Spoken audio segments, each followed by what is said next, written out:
Well, I guess the Force is female after all. Yeah. So I guess I'll give my thoughts on the latest Star Wars news.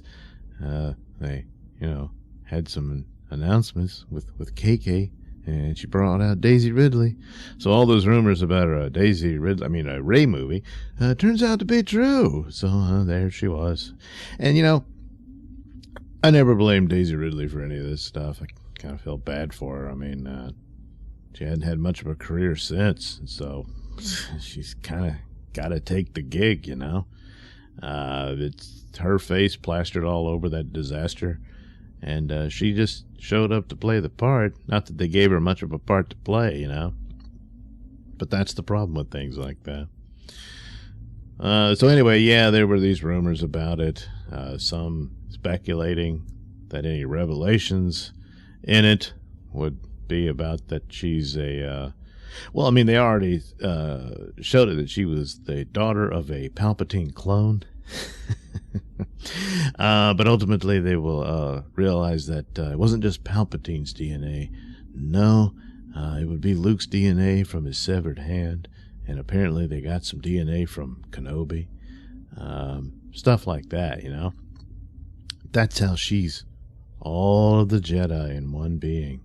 Yeah, she's practically the Force herself. Yeah. Oh, God. So anyway, I guess maybe they'll do that. I don't know. But anyway, she's going to build a new Jedi Order, because, the last guy who tried to was just a stupid old man who couldn't figure it out and contemplated killing his nephew. So anyway, that's how that'll roll. And then one of the more interesting aspects that I at one time was looking forward to was a take on the Old Republic. It looks like Mangold's supposed to do something about that. But the thing about these announcements about Star Wars projects is most of them never come to fruition.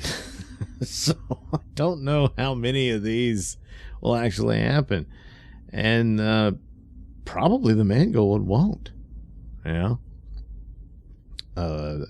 would assume there'd be an emphasis on the Rey movie, but probably more than likely the one that really has a good shot of actually happening is Dave Filoni's movie that's supposed to conclude the Mandalorian saga. And at one time that would have been exciting too. But I've been watching The Mandalorian lately, and oh boy, is that bad. And that's the problem also. The quality of storytelling has fallen so bad.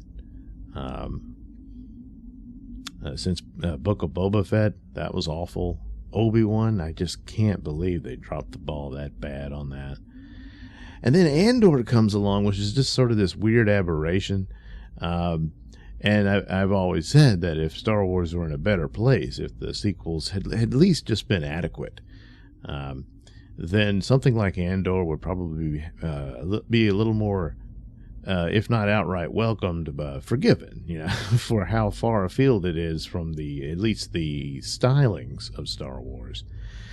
I enjoyed it for what it was, but when people say I don't like it because it's not Star Wars, I got no argument,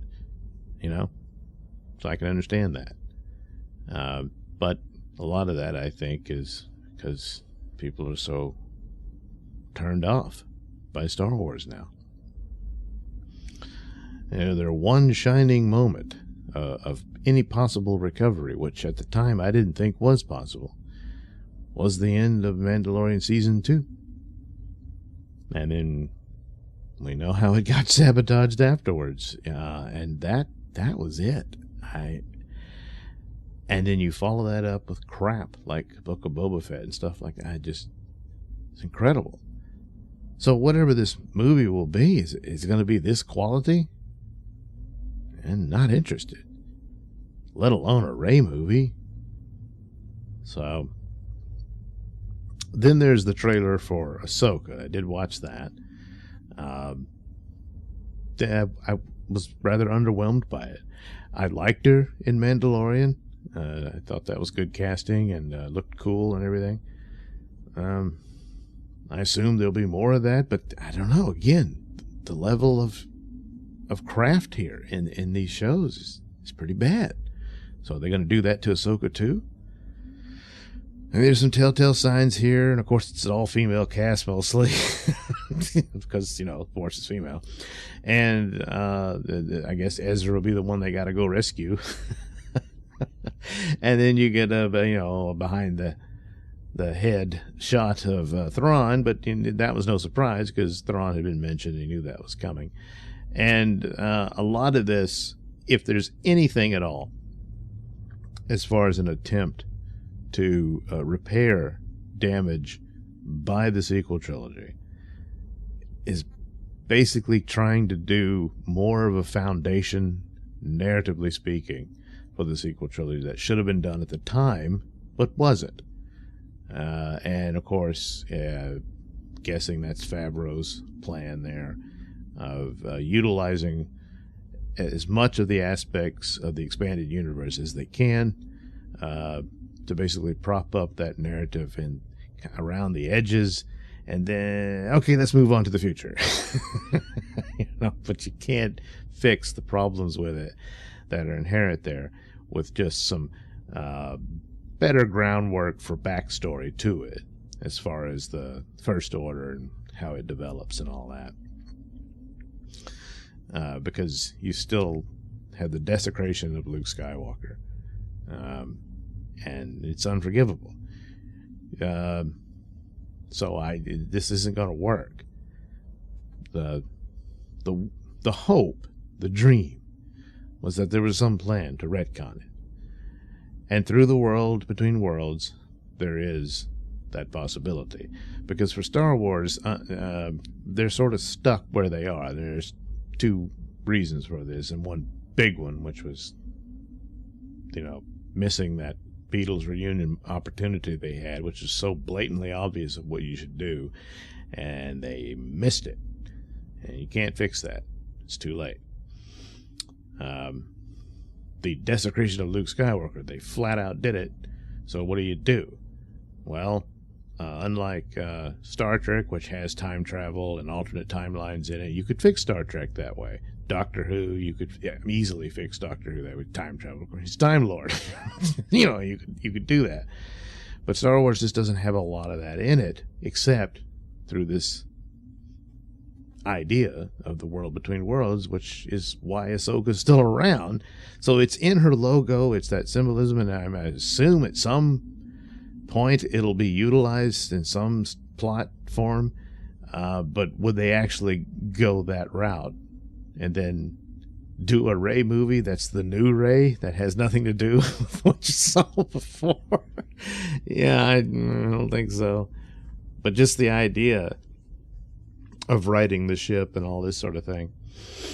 And I mean, a writer could do it that's worth a crap, and say this is an expansion and an exploration of the aspects of the Force, which kind of nods back to what Lucas seemed to want to do, because after the first two trilogies, it's like, well, what other story is there to tell? And the Force itself becomes a big subject matter you could do and explore that. And then this idea of, good Lord, it can bend time and all this sort of thing, could be a route. But it seems highly unlikely that's what they're doing, because a lot of this just looks rather bland trappings of Star Wars slapped onto things, and gee, isn't that cool? And then that's it. And of course, again, the quality of storytelling is terrible. The only one that had intelligent plots and directions and narratives was Andor. Nobody wants to watch it. I mean, yeah, I'll watch it, but big deal. And that's it. So if Ahsoka's going to be like that, poof. Yeah, I don't know. And the Acolyte, I don't care. Not watching that. Don't know anything about the cartoons and stuff like that. But the films, depending on which ones actually get made, because again, they've announced tons of things that where's Lando? You know, Taika Waititi's supposed to be doing a movie. I didn't hear anything about that. No. So, and well, they already said the Rian Johnson trilogy is not happening. Surprise. Stuff like that. So, of the three, I'm guessing the Mandalorian one is a definite. Rey's kind of stuck in the middle. I think there would be a push for that. But even if only one of them makes it, and then the other rumor being that Kennedy had to deliver a Star Wars movie within the next 2 years, I guess, or something like that. Or she was done, supposedly. Believe it when I see it. But if she just gets one, then she's good, So, yeah, I just not thrilled by any of this, really. And not seeing any real evidence to right the ship. So that's the big letdown. There's a way to subvert my expectations, is to suddenly have a massive turnaround, and like, oh my God, it's actually good. Oh really?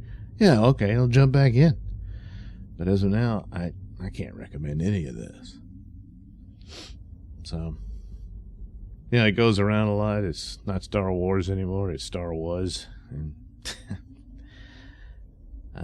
that appears to be the case.